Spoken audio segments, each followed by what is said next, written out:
আসসালামু আলাইকুম। ক্যাম্বোডিয়ান এয়ারপোর্টের একটা ঘটনার কথা আপনাদেরকে শেয়ার করি। আমি ভিয়েতনাম থেকে আপনার ভিসা নিলাম, মানে ভিয়েতনামে যারা যান বাংলাদেশিরা তারা কিন্তু আপনার সেখানকার যে ক্যাম্বোডিয়ান এমবেসি সেখান থেকে ভিসা নিতে পারবেন, মানে হোটেল বুকিং এর কপি এবং ভিয়েতনামের ভিসার কপি এগুলা দিয়ে আপনি কিন্তু আপনার ভিসাটা নিতে পারবেন। তো আমিও এটা কিন্তু আমার প্ল্যান ছিল না, মানে যে ক্যাম্বোডিয়া যাব এরকম কোনো পরিকল্পনা ছিল না। হুট করে আপনার জানতে পারলাম যে এখান থেকে ক্যাম্বোডিয়ান ভিসা নেওয়া যায়। সো আমি ক্যাম্বোডিয়ান ভিসা নিলাম।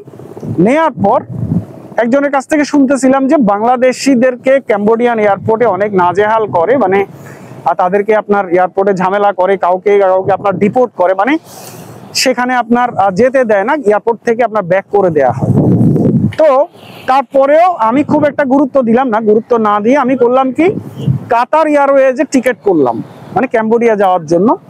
টিকিটটা আমার ওয়ান ওয়ে ছিল এবং সেখান থেকে আমি আপনার ব্যাক করে নেপাল আসবো, এই ছিল আমার প্ল্যান। মানে টিকিটটাও ওরকমই ছিল, ক্যাম্বোডিয়াতে আমি 3 দিন থাকবো, আমার হোটেল বুকিং করা ছিল সেখানে। সো পোনেং পেনে সম্ভবত আমার আপনার পোনেম পেন আপনার ওখানে আমার হোটেল বুকিং ছিল।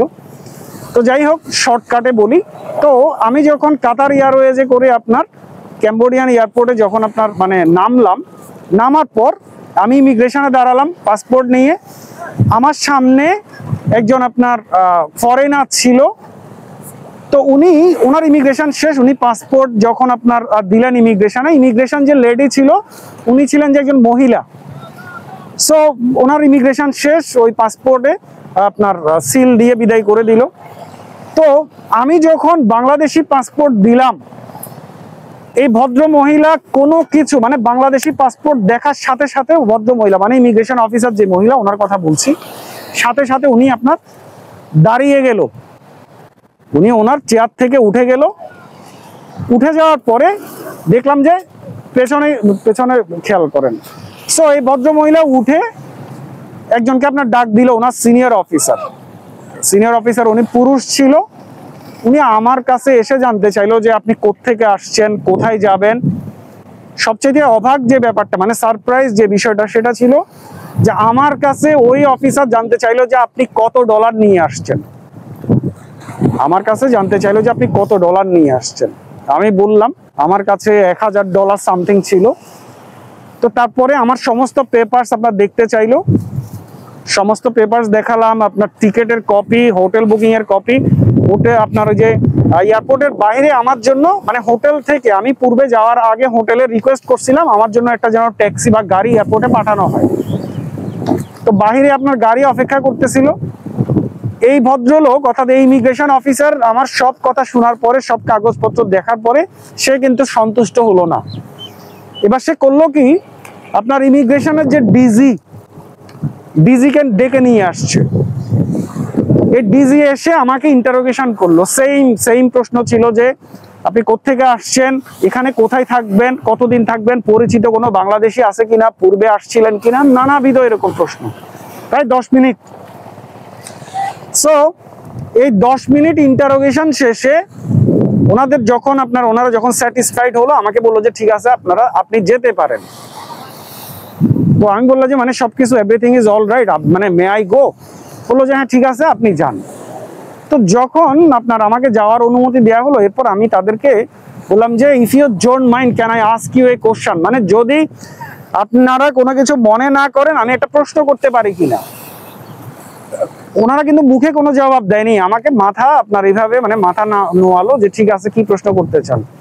তা আমার প্রশ্ন ছিল জাস্ট একটাই, আমি তাকে জিজ্ঞেস করলাম যে আমি প্রথমবারের মতো ক্যাম্বোডিয়ায় আসছি অ্যাজ এ বাংলাদেশি, আমার ইচ্ছা মানে এখানে ক্যাম্বোডিয়ায় হয়তো আপনার যে মানে আমি 2 থেকে 3 দিন থাকবো, দেন তারপরে আপনার চলে যাবো, আমার এখানে হোটেল বুকিং করা আছে। আমার প্রশ্ন হলো যত বাংলাদেশি আসে এই সব বাংলাদেশিদেরকে কি এভাবে ইন্টারোগেশনের মধ্যে পড়তে হয়?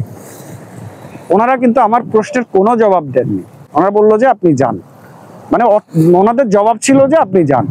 সো আমি আর কথা বাড়াতে চাই নাই, কারণ ওনাদের সেই পাওয়ার অফ অথরিটি আছে যে ওনারা চাইলে আমাকে সেখান থেকে ব্যাক করে দিতে পারবেন, অর্থাৎ আমাকে ক্যাম্বোডিয়ায় আপনার প্রবেশের অনুমতি নাও দিতে পারেন। তো এই আশঙ্কা থেকে আমি আর কোনো প্রশ্ন করিনি, আমি আপনার ক্যাম্বোডিয়ার ভেতরে মানে আপনার ইমিগ্রেশন ক্রস করে চলে গেলাম।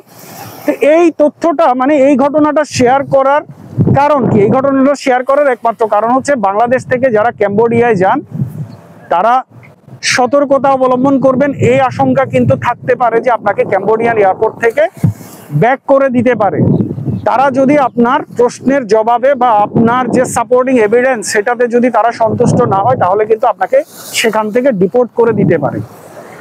আর আরেকটা বিষয় অনুরোধ থাকবে, যারা যাচ্ছেন তারা যদি ট্যুরিস্টে যান তাহলে অবশ্যই সেখানে কোনো কাজের উদ্দেশ্যে যাবেন না, মানে কোনো কাজ করার চেষ্টা করবেন না। কারণ ক্যাম্বোডিয়ার অর্থনীতি কিন্তু বাংলাদেশের চাইতে ভালো না। আপনি যদি জিডিপি চেক করেন বাংলাদেশের জিডিপির চাইতে ক্যাম্বোডিয়ান জিডিপি কিন্তু আরো কম। বাট আমরা সেখানে এমন কিছু কাজকর্মে জড়িয়ে যাই, অর্থাৎ ট্যুরিস্ট ভিসায় গিয়ে সেখানে আপনার কাজ করার চেষ্টা করি, ফলাফলে তাদের যে অথরিটি তারা কিন্তু আমাদের উপরে অসন্তুষ্ট।